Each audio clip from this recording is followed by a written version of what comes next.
بسم اللہ الرحمن الرحیم الحمدللہ رب العالمین ثم الصلاۃ والسلام علی سید الانبیاء والمرسلین وآلہ الطاہرین۔ مومنین کرام، آج 10 رمضان المبارک ہے اور مناسبت ہے ام المؤمنین سیدہ خدیجۃ الکبریٰ سلام اللہ علیہا کی وفات حسرت آیات کی۔ اس حوالے سے عرض خدمت یہ ہے کہ پیغمبر اسلام نے اس بیوی کو پسند فرمایا اور جناب خدیجۃ الکبریٰ نے بھی پیغمبر اسلام سے بھرپور محبت فرمائی اور بھرپور ساتھ دیا۔ اگر کسی نے پیغمبر اسلام پر اگر کوئی بندہ سب سے پہلے پیغمبر اسلام پر ایمان لایا ہے، امیر المؤمنین حضرت علی علیہ السلام کے ذات ہیں، اور خواتین میں اگر کوئی سابقات ہیں جو پہلے ایمان لانے والی ہیں تو وہ جناب خدیجۃ الکبریٰ سلام اللہ علیہا کی ہی ذات ہیں۔ پیغمبر اسلام سے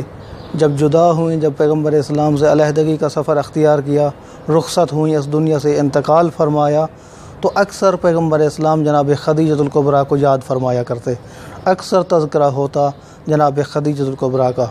ظاہر خاتون کا ایک مزاج ہوتا ہے، پیغمبر اسلام کی جناب خدیجۃ الکبریٰ کے بعد 10 بیویاں ہیں، 11 بیویاں ہیں یا 9 بیویاں ہیں،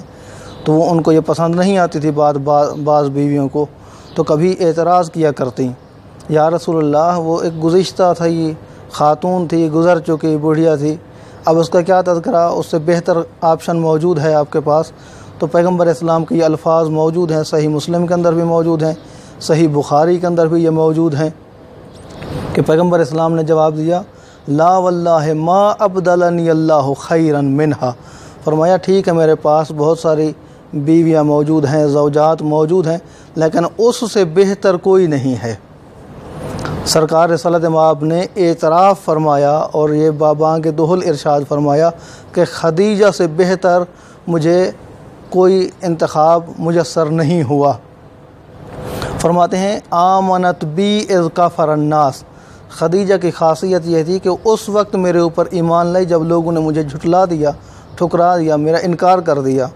وصدقتنی اذ کذبنی الناس، فرمایا اس وقت اس نے مجھے صادق کہا، اس وقت اس نے مجھے سچا کہا جب مجھے لوگ جھٹلا رہے تھے۔ اور پھر فرماتے ہیں وَوَاسَطْنِي فِي مَالِهَا اِذْ حَرَّمَنِي النَّاسِ، فرمایا جب لوگوں نے مجھے محروم کر دیا تو جناب خدیجہ کا مال ہی میرے کام آیا۔ اور پھر فرماتے ہیں اللہ نے مجھے اولاد بھی عطا کی تو جناب خدیجۃ الکبریٰ سلام اللہ علیہا کے بطن اقدس سے اولاد عطا فرمائی۔ اور یہ انس ابن مالک سے ایک روایت موجود ہے کہ پیغمبر اسلام کا یہ وطیرہ تھا، پیغمبر اسلام کی یہ عادت تھی، جب بھی باہر سے آتے کوئی تحفہ کوئی ہدیہ لے کر آتے تو سب سے پہلے یہ کہا کرتے تھے کہ یہ حصہ، یہ ہدیہ، یہ تحفہ لے کر جاؤ اس فلاں گھر کے اندر، وہاں پر ایک خاتون موجود ہے جو جناب خدیجۃ الکبریٰ سلام اللہ علیہا کی دوست ہوا کرتی تھی، سہیلی ہوا کرتی تھی۔ تو پیغمبر اسلام نہ یہ کہ جناب خدیجۃ الکبریٰ سے پیار فرماتے ہیں بلکہ جناب خدیجۃ الکبریٰ کی سہیلیوں سے بھی محبت فرماتے ہیں۔ جناب خدیجۃ الکبریٰ کا جب آخری وقت آتا ہے تو سرکار رسالت مآب کی خدمت میں عرض کرتی ہیں، یا رسول اللہ میں نے آپ کی خدمت میں کوئی کمی کی ہے، کوئی کوتاہی کی ہے تو مجھے معاف کرنا۔ پیغمبر اسلام فرماتے ہیں خدیجہ جو حق تھا وہ تم نے ادا کر دیا ہے۔